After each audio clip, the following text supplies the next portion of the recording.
नमस्कार दोस्तों, आप सभी का स्वागत है मेरे चैनल हिंदी कहानियों में। मैं हाजिर हूँ फिर से एक नई कहानी के साथ। शुरू करते हैं आज की हमारी कहानी। एक बार एक फौजी था। उसके माँ बाप नहीं थे और शादी भी नहीं हुई। ना कोई भाई ना कोई बहन, बस अकेले ही था।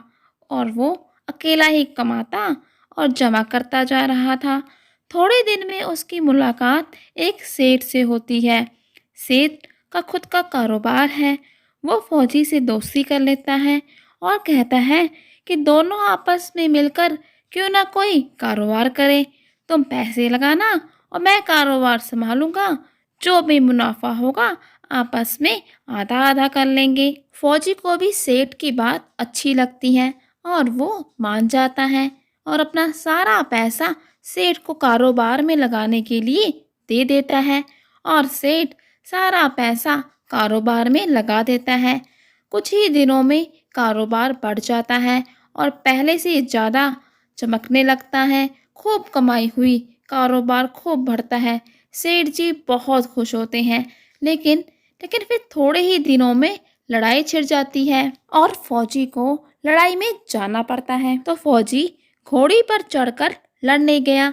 लेकिन लेकिन ये घोड़ी इतनी बदतमीज थी कि जितनी जोर जोर से लगाम खींचो उतनी ही तेज भागती थी।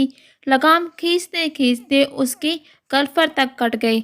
लेकिन वो दौड़कर दुश्मनों के गोले में जाकर खड़ी हो गई। दुश्मनों के साथ संघर्ष में जवान शहीद हो गया। और जब ये खबर सेठ जी को मिलती है तो वो बहुत खुश हो जाते हैं कि अब कोई भी पैसा किसी को वापस नहीं करना पड़ेगा, क्योंकि फौजी का कोई भी वारिस नहीं होता। और फिर कुछ दिन बीत जाने के बाद सेठ जी के घर में एक लड़का पैदा होता है। और अब सेठ जी बहुत बहुत खुश होते हैं कि भगवान की बड़ी दया हुई। खूब पैसा भी हो गया, कारोबार भी हो गया और अब लड़का भी हो गया। सेठ जी बहुत बहुत बहुत खुश होते हैं। वो लड़का पढ़ने में बहुत होशियार होता है तो सेठ जी उसे बहुत पढ़ाते हैं। पढ़ लिख कर जब वो बड़ा हो गया तो सोचा कि अब ये कारोबार संभाल लेगा। चलो अब मैं इसकी शादी कर देता हूँ। शादी करते ही घर में बहुरानी आ गई। अब उसने सोचा कि चलो बच्चे की शादी हो गई, अब कारोबार संभाल लेगा। लेकिन लेकिन ये क्या, कुछ ही दिन हुए कि बच्चे की तबीयत खराब होने लगी। सेठ जी बहुत परेशान हो गए। उन्होंने बड़े बड़े वैद्य डॉक्टर को बच्चे को दिखाया, लेकिन कहीं से कोई आराम ना मिला, कोई दवा काम ना आई। बच्चे की हालत दिन प्रतिदिन बिगड़ती ही चली गई। जितना भी पैसा था सब लग गया, लेकिन वो ठीक नहीं हुआ। फिर डॉक्टर ने कहा कि इसका इलाज नहीं हो सकता, इसको एक लाइलाज बीमारी लग गई है। कुछ ही समय तक जिएगा तो आप इसे घर ले जाओ, लेकिन इसकी आयु बहुत ही कम समय की है। सेठ जी बहुत दुखी होते हैं और उसे घर ले आते हैं। फिर सेठ जी को एक आदमी मिलता है। वो सेठ जी से कहता है कि क्यों दिल छोटा करते हो, सब ठीक हो जाएगा।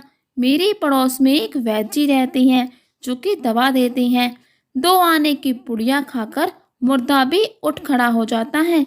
आप जाइए और जल्दी से वैद्य जी से दवा ले आओ। सेठ जी दौड़ कर जाते हैं और 2 आने की पुड़िया ले आते हैं और अपने बेटे को खिलाते हैं। जैसे ही वो पुड़िया उसके मुख में जाती है उसकी मृत्यु हो जाती है। वो प्राण छोड़ देता है। और अब सेठ जी बहुत रो रहे हैं, सेठानी भी रो रही है और वो नई बहुरानी वो भी रो रो कर पागल सी हो गई है। पूरा गांव एकत्रित हो जाता है, सभी रोने लगते हैं। तो इस रोने की आवाज़ सुनकर वहाँ से एक महात्मा गुजर रहे होते हैं। तो वो वहाँ आकर पूछने लगते हैं कि क्या हुआ, इतना मातम क्यों है, इतना क्यों रो रहे हैं सभी। तो उन्हें कोई बताता है कि सेठ जी का इकलौता बेटा भरी जवानी में बहुरानी को विधवा करके चल बसा, तो इसीलिए सभी रो रहे हैं। तो महात्मा जी कहते हैं, सेठ जी रोना क्यों। सेठ जी कहते हैं, महाराज जिसका जवान बेटा मर जाए वो रोएगा नहीं तो क्या करेगा। तो महात्मा जी आगे से कहते हैं, उस दिन तो आप बड़े खुश थे तो सेठ जी कहते हैं किस दिन? तो आगे से महात्मा जवाब देते हैं फौजी ने जिस दिन पैसे दिए थे। तो सेठ जी कहते हैं हाँ हाँ, मैं खुश था क्योंकि कारोबार के लिए पैसा मिला था, तो इसलिए मैं बहुत खुश था। तो महात्मा जी कहते हैं और उस दिन तो आपकी खुशी का ठिकाना ही नहीं था। तो सेठ जी पूछते हैं किस दिन?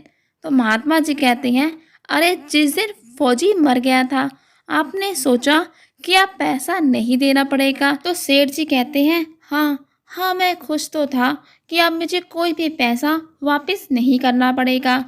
और फिर आगे से महात्मा जी कहते हैं और उस दिन तो तुम्हारी खुशी का कोई ठिकाना ही नहीं था।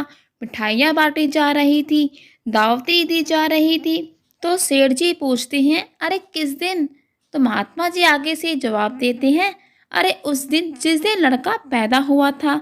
तो सेठ जी कहते हैं महाराज, लड़का पैदा हुआ था, मैं पिता बना था, इसलिए मैं बहुत खुश था। मैंने मिठाइयाँ बांटी, जश्न मनाया, दावतें दी। फिर आगे महात्मा जी कहते हैं और उस दिन तो तुम सबसे ज़्यादा खुश थे, तुम्हारे पाँव जमीन पर ही नहीं लग रहे थे। तो सेठ जी पूछते हैं अरे बाबा किस दिन?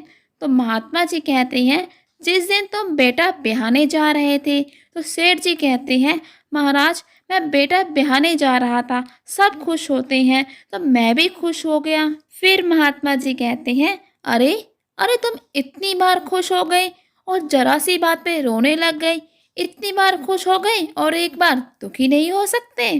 तो इस पर सेठ जी कहते हैं महाराज महाराज, क्या ये जरा सी बात है?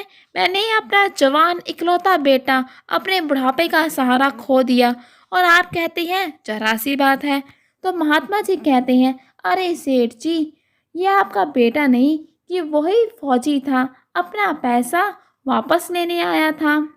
पढ़ने में, लिखने में, शान शौक में और फिर शादी में जितना लगना था लगाया, और बाकी ब्याज दर ब्याज डॉक्टरों को दिलवा दिया।